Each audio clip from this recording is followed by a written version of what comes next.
အားလုံးပဲမင်္ဂလာပါ IDT channel ကနေကြိုဆိုပါရစေဒီနေ့အခုလိုရသည်မှာအရန်ပေါ်တဲ့လက်ပံပွင့်6တီကြော်စားရအောင်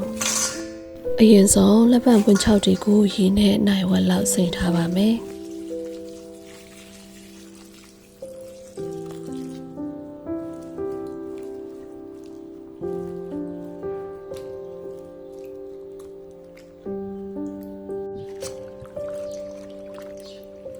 လက်ပံပွင့်6တီကိုနိုင်ဝက်လောက်စိမ့်ထားပြီးရင်တော့သဲရီဖုံလေးစင်အောင်တိချလေးရေစီပြီးတော့ပြုတ်ပါမယ်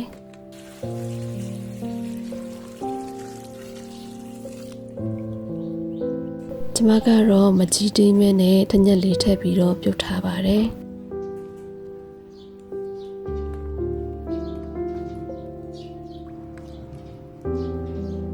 ပြုတ်ထားတဲ့လက်ပံပွင့်တွေကြက်ပြီးတော့ဤလာပြီဆိုရင်တော့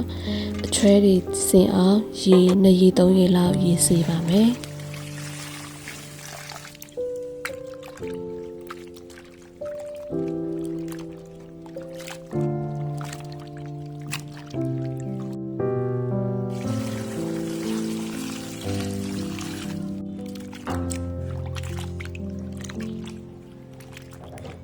ရေစေးပြီးရင်တော့ရေလေးတွေစင်အောင်ညှစ်ပြီးတော့လက်ပံပွင့်တွေကိုဖယ်ပါမယ်။ကျွန်မကတော့ဝက်ဆန်လေးပဲကြော်မှဖြစ်တဲ့အတွက်ဝက်ဆန်လေးပဲယူပြီးတော့ကျွန်မကြိုက်တဲ့အနေထားအတိုင်းဖယ်ထားပါတယ်။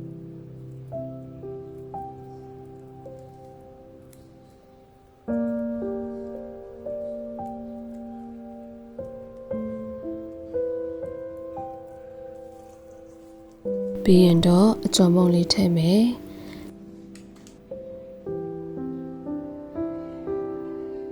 ကြက်သားမုံထည့်မယ်။စားလည်းထည့်မယ်။ပြီးရင်တော့အားလုံးကိုတမအောင်ဝေလိုက်ပါမယ်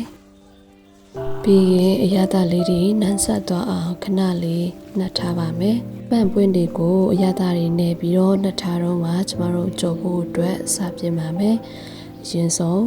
ဒဲဦးထဲမှာစီလီထည့်မယ်။စီပူလာပြီဆိုရင်တော့ကျင်းတော်တန်ရွက်လေးကိုအရင်ကြော်ပါမယ်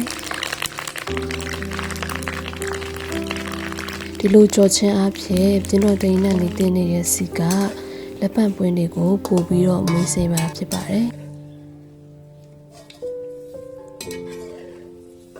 ကျင်းတော်တန်ရွက်လေးတွေကျွတ်လာပြီဆိုရင်တော့ဆယ်ထုတ်လိုက်ပါမယ်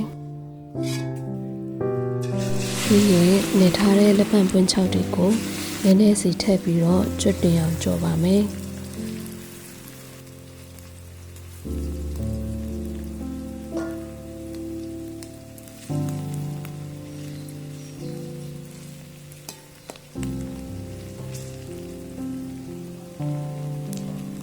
ဒီလိုအနက်လေးမွေးပြီးတော့ကျွတ်လာပြီဆိုရင်ဆယ်လို့ရပါပြီဒီလိုပဲကျန်တဲ့လက်ပံပွင့်တွေကိုလည်းဆက်ကြော်ပါမယ်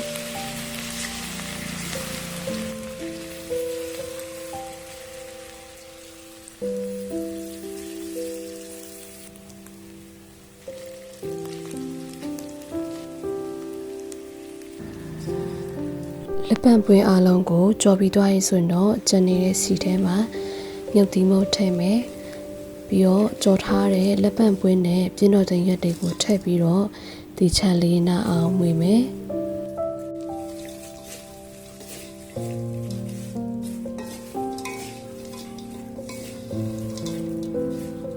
ပြီးရင်ပို့ပြီးတော့စားလို့ကောင်းအောင်နန်းလေးလည်းထည့်ပြီးတော့မွေပါမယ်ခုဆိုရင်တော့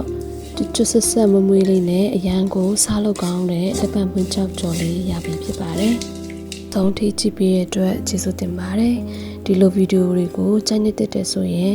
like, comment နဲ့ subscribe လေးလုပ်ပြီးကြပါအောင်ရှင်။နောက်ဗီဒီယိုမှာပြန်တွေ့ပါမယ်။